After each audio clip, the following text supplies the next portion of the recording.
nós fazíamos muito matérias com prostitutas, etc. E uma prostituta bem velhinha, 70 e poucos anos, ela disse que o maior número de clientes dela era a molecada.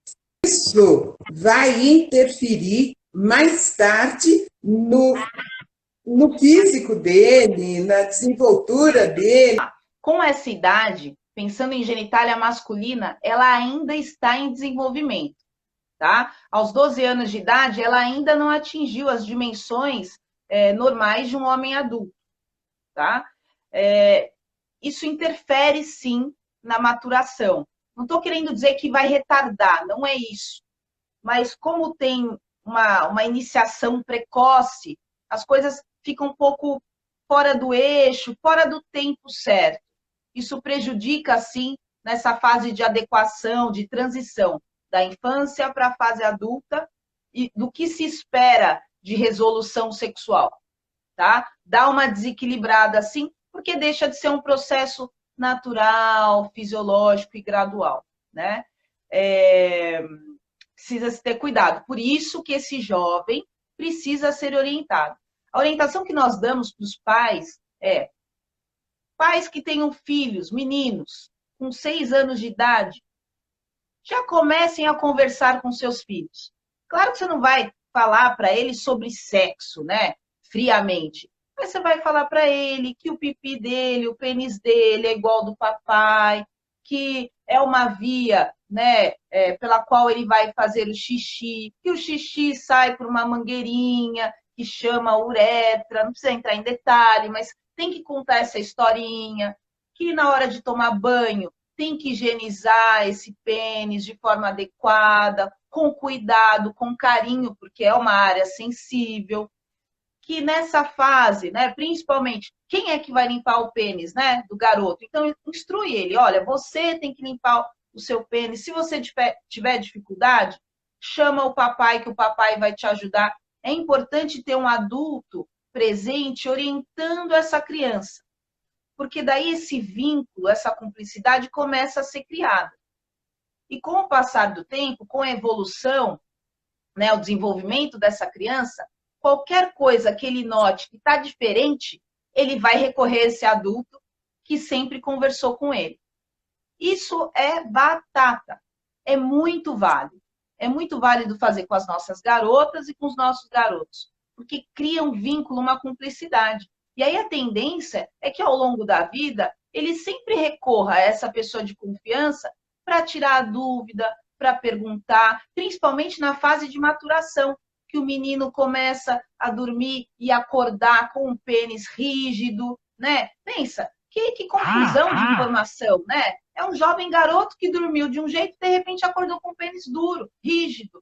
E aí? Imagina na cabeça dele, ele deve ficar preocupado. Nossa, o que eu fiz? O que é isso? Eu acho que eu estou com dor. Meu Deus, será que eu conto para alguém? Então, se tem um adulto sempre presente, orientando, e desde a fase infantil, desde a fase infantil mesmo, 6 anos de idade, já começar a conversar com essa criança, participar da vida dela, da rotina íntima relacionada à higiene e cuidados. Porque daí, nesse momento, ele vai abrir o coraçãozinho para o adulto e vai contar, olha, aconteceu isso, é normal? Ele vai tirar suas dúvidas. Essa troca de informação, esse cuidado, evita uma série de complicações lá na frente, principalmente os abusos sexuais, que são tão graves. A gente tem que ter um olhar, um cuidado com esses pequenos aí, com os meninos e com as meninas. É muito importante. Faz parte da prevenção. Ejaculação retrógrada. O que é isso? É comum? O que é isso? Tem cura? Eu vou contar um pouquinho da historinha do que acontece com o organismo masculino quando o homem está praticando sexo, tá? Então, normalmente você conheceu lá um parceiro, uma parceira que despertou um interesse, né? Um desejo, uma vontade de fazer sexo.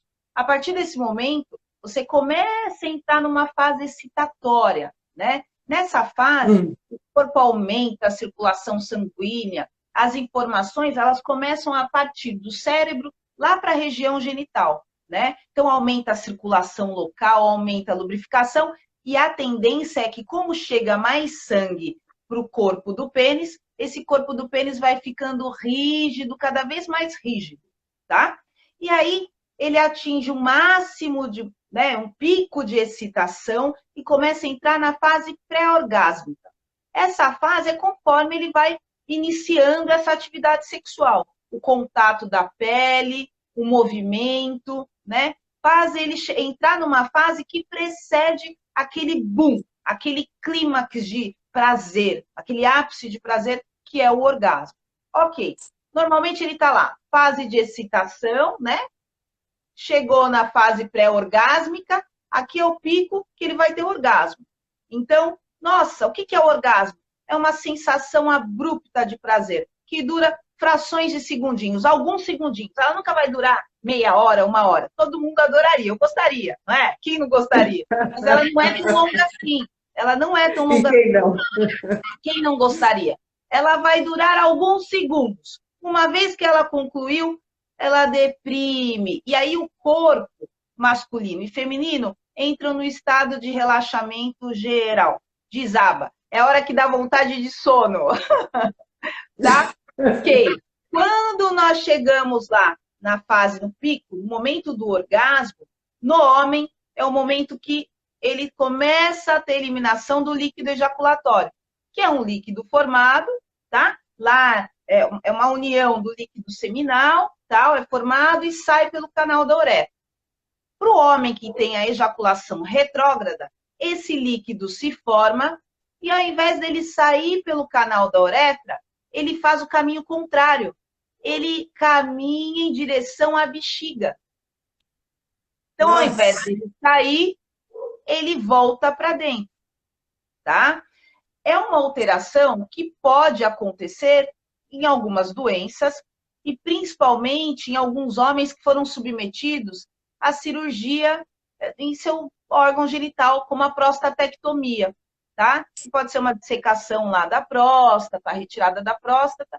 A ejaculação retrógrada pode ser um dos sintomas.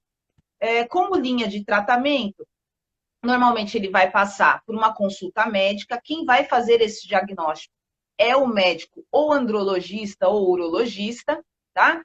E aí, como parte desse tratamento, vai fazer parte o uso de medicamentos específicos para controlar, e pode ser que esse médico encaminhe esse paciente à fisioterapia especializada.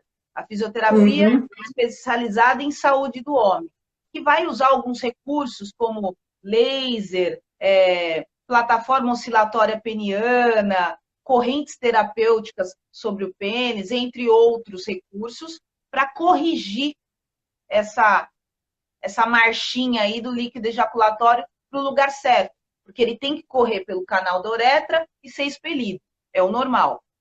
Certo.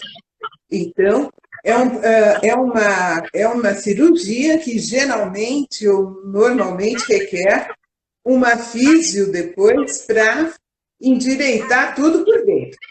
Isso, é comum, né? É um sintoma que é comum. Pós-prostatectomia. É muito comum. Nossa. Isso vai depender do que foi realizado na cirurgia, tá? Caso isso aconteça e o médico diagnostique, ele vai entrar com uma linha de tratamento medicamentoso e, paralelamente a isso, ele pode indicar a fisioterapia especializada na saúde do homem, para corrigir esse trajeto do líquido ejaculatório. Que coisa mais doida é essa? Doutora Cláudia, uma outra coisa que eu acho assim, muito importante a gente falar, candidíase em homem. Candidíase. Vamos lá, né? Candidíase. Candidíase, na verdade, é uma patologia causada por um micro-organismo, né? Que a gente chama de Candida albicans. Um micro-organismo presente na flora, principalmente na genitália feminina, e normalmente, quando ela incide no pênis, ela foi transmitida através da prática sexual desprotegida. Né? Então, houve relação sexual sem proteção, sem camisinha, e essa flora passou de mucosa, da mucosa do parceiro ou parceira, para essa mucosa peniana. A complicação disso é que a cândida, ela altera não só a microbiota do pênis, mas como os tecidos. Então, eles vão adquirindo, começam a adquirir algumas características irregulares. Podem ficar esbranquiçados, e numa evolução ruim, pode causar algumas erosões, alguns buraquinhos na glande do pênis. Isso quando esse homem nota que tem algo errado e não procura assistência médica, tá? Sempre que a gente notar que tem alguma alteração, tanto em genital feminino quanto masculino, tá fora do eixo, alguma coisa errada, a gente tem que procurar o serviço médico. Só o médico é o profissional capaz de avaliar, solicitar os exames adequados para fechar o diagnóstico médico. Depois que esse homem, né, tiver o diagnóstico médico e for submetido à linha de tratamento medicamentoso, tal, ele pode ser encaminhado para o serviço de fisioterapia.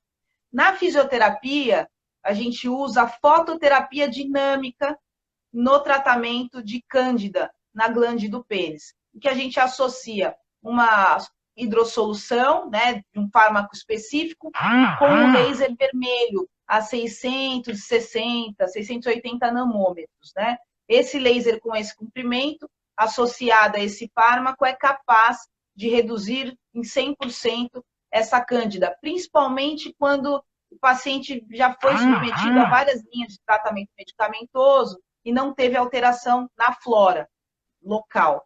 Então, é uma excelente linha de tratamento.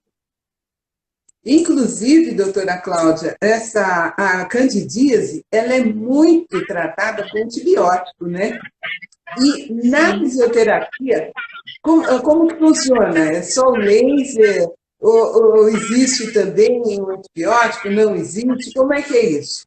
Então, normalmente, o médico encaminha para a fisioterapia para fazer esse tratamento de fototerapia dinâmica, quando o paciente já não teve muito sucesso com os antibióticos e antimicóticos, tá? Então, já está tomando há muito tempo, uma evolução ruim de 3, 6 meses, e não está melhorando.